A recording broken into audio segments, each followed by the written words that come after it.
Hello, my loves. Today I want to talk about isolation. Isolation. Chosen, aloneness, solitude, solo, going it on your own.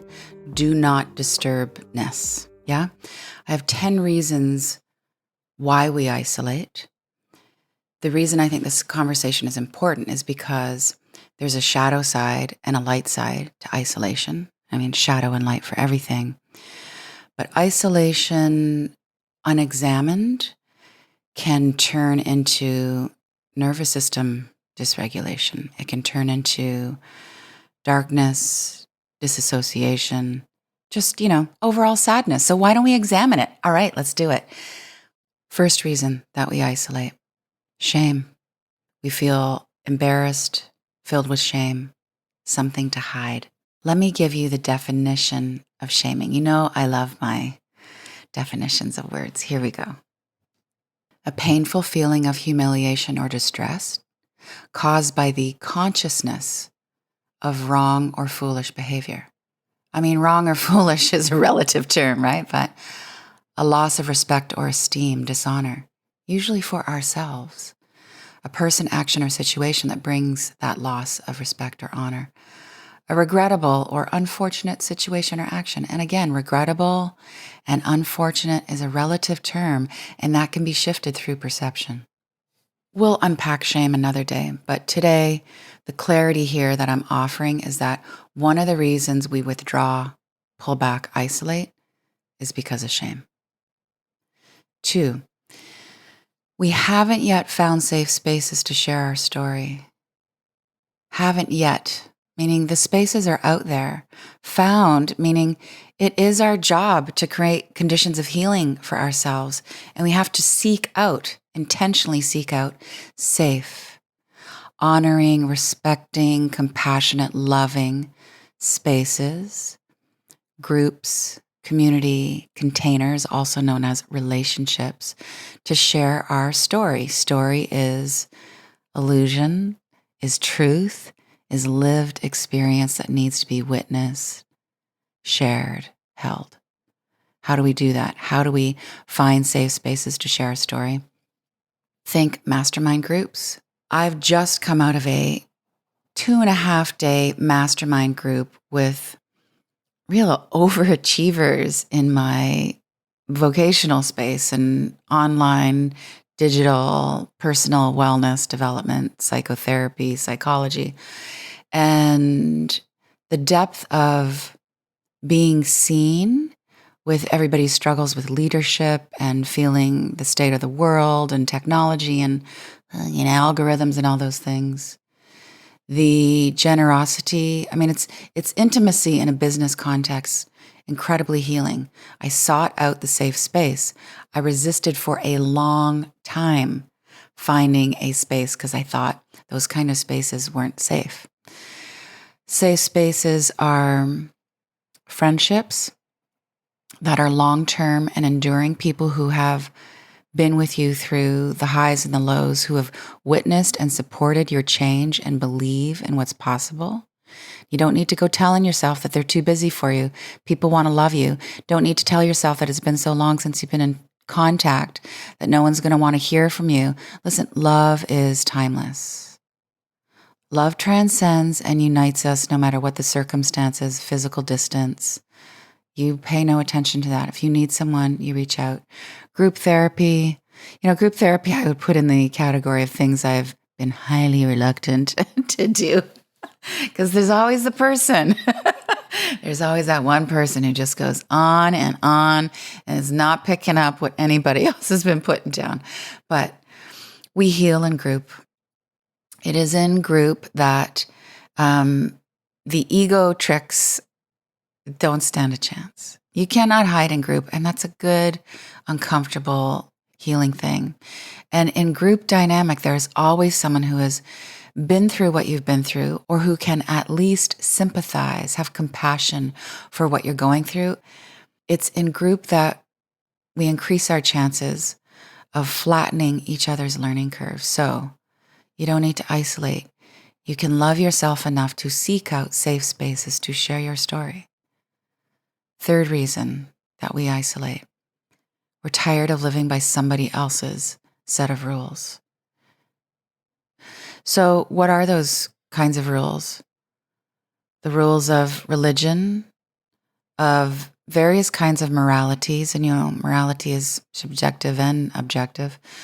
Somebody else's ethics, cultural standards to crush it, to slay it, to hack it, family ideologies, lineage stuff that you no longer relate to, the psychopathic culture that is corporate greed, everybody else's polished, filtered life that is telling you what happiness looks like, what success looks like. Those are all sets of rules that come from outside influences that we may be tired of living by. Can set those down. I think when we acknowledge the fatigue of playing within somebody else's structure, then two beautiful things happen. One, we can not go down the road of resentment. And resentment is such a bitter, sometimes victim-y energy that's going to really block life for us. And two, we can just make a different choice. We acknowledge the fatigue. We rest in the dream that we have for our lives. And in that rest and in that dreaming, we'll start to feel the life force that we need to go live by our own rules. Fourth reason that we isolate. Well, nervous system dysregulation, right? So we're in fight, flight, freeze, or fawn mode. And when we're in those modes, on some level, we just want to hide. We don't want to deal with potentially triggering situations. We don't want to go back to the things that we are afraid of. We don't want to get spun out anymore. So for self-preservation, and sometimes for conscious healing, we retreat. Sometimes it's healthy and sometimes it's not. And I have just released the most beautiful program called the Nourish System. I deliver you a module every Sunday for 8 weeks. It's all about reducing stress and bringing balance to your nervous system. Head over to daniellelaporte.com/nourish. It's already helping people come back to balance. Fifth reason that we isolate. We don't trust that we're going to be fully seen, heard, understood, held. We doubt other people's capacities for love. We have to give people a chance to love us. When we show up in our less than perfect states, when we show up in need, when we show up just with this desirous, deep, hungry ghost, kind of grossly needy need to be seen, it's amazing sometimes what can happen. People can be compassionate because they've been there too.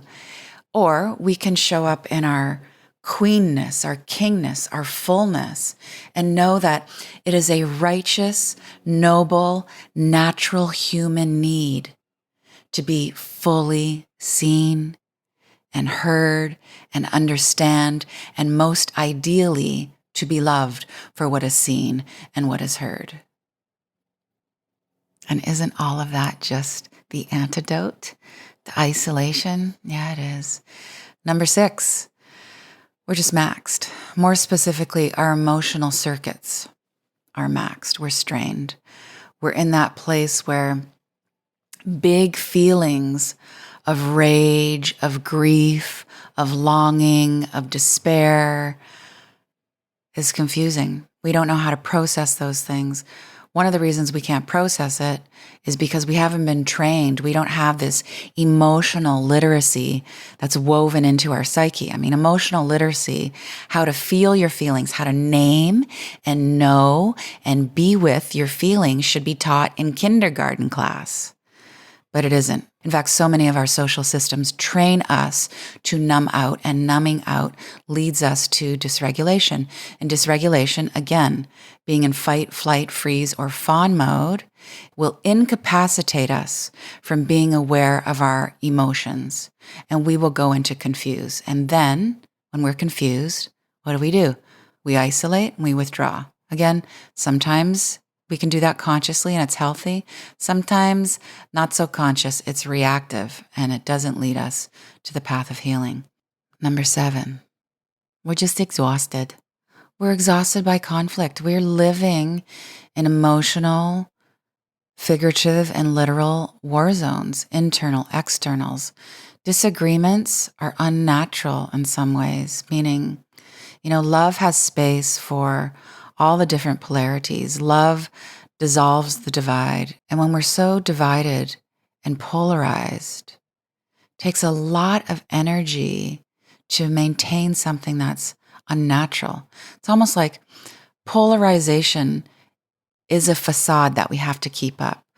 We are all on some level, really, individually and collectively, acting like we are not one. Acting like we do not come from the same source. Acting like we all don't want the same things. And that's an exhausting charade. Exhausting enough that we just pull out. We'd rather be alone. Another reason, number 8, that we isolate. Heartbreak. Heartbreak's overwhelming.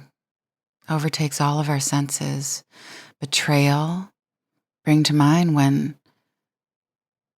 somebody cast us out, when we were lied to, infidelity, breaches of trust, all of those types of experiences break our hearts. We want to retreat, lick our wounds, natural healing response that's really good.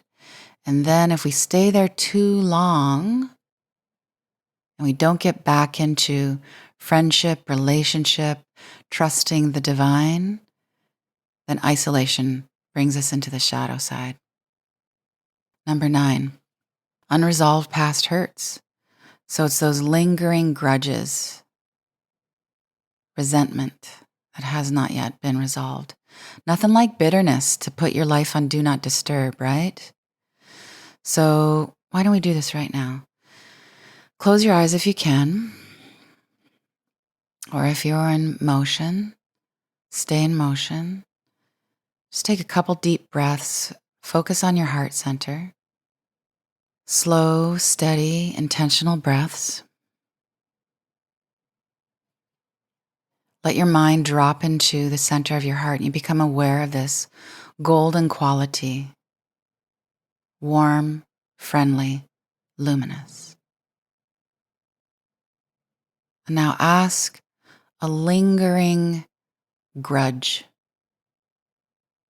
a resentment, something unforgiven to be seen in the center of your heart, where it's all golden and friendly.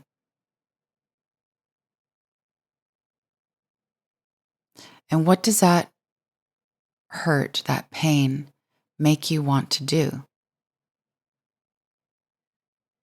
I mean, maybe right now, because we've entered into this space of compassion and warmth, maybe you want to dissolve that and move on. Amazing. Maybe you want to isolate, retreat.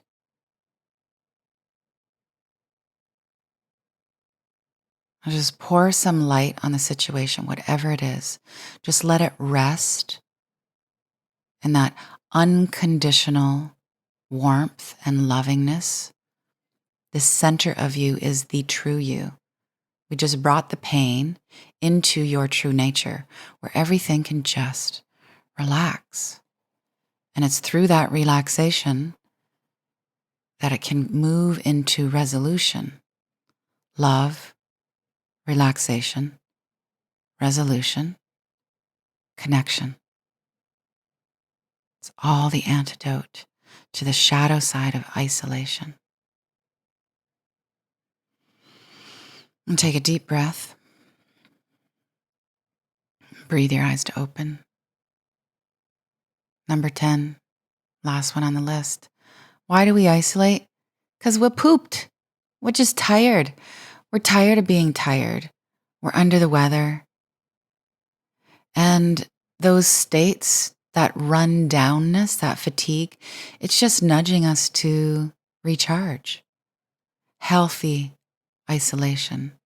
Isolation on behalf of healing, on behalf of love, sane isolation, intentional isolation.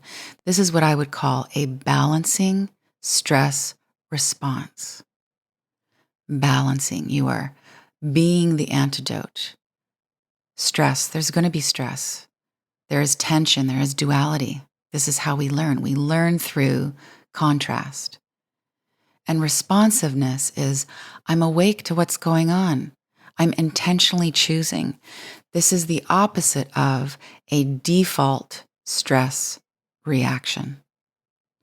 Default, unconscious, knee-jerk pattern, not thinking, not being aware, not present really, usually coming from the past. Emotionality, getting the best of that moment. Stress, always going to be there. Good thing, it's how we learn. Reactivity, not thought through, not really fully being with what's happening. Reactivity is the opposite of acceptance. So again, back to nervous system regulation. When we are balanced, when we're mindful, conditions of healing, we can have more conscious responses to what's going on. And we will choose to isolate from the higher self, from the heart center for healing, versus isolating out of reactivity, which is a slippery slope into resentment. All right, my loves, here's to connection. Here's to conditions of healing that are all your responsibility, your giftedness, your opportunity to create. Here's to intimacies of all kinds, communion, unity consciousness, dissolving of polarity, forgiving, real connection, and love.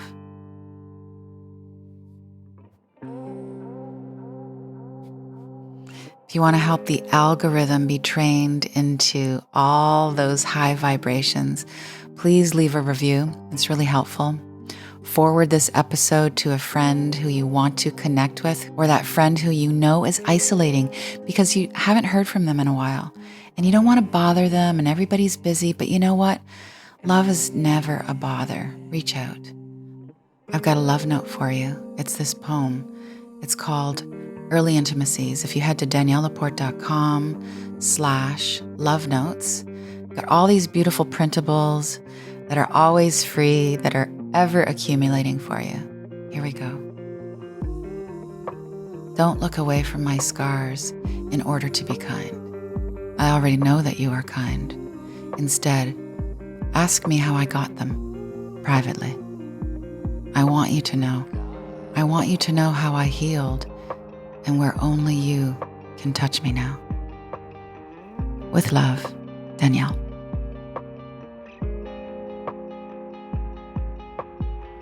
Thank you so much for listening, for feeling, for spreading the word.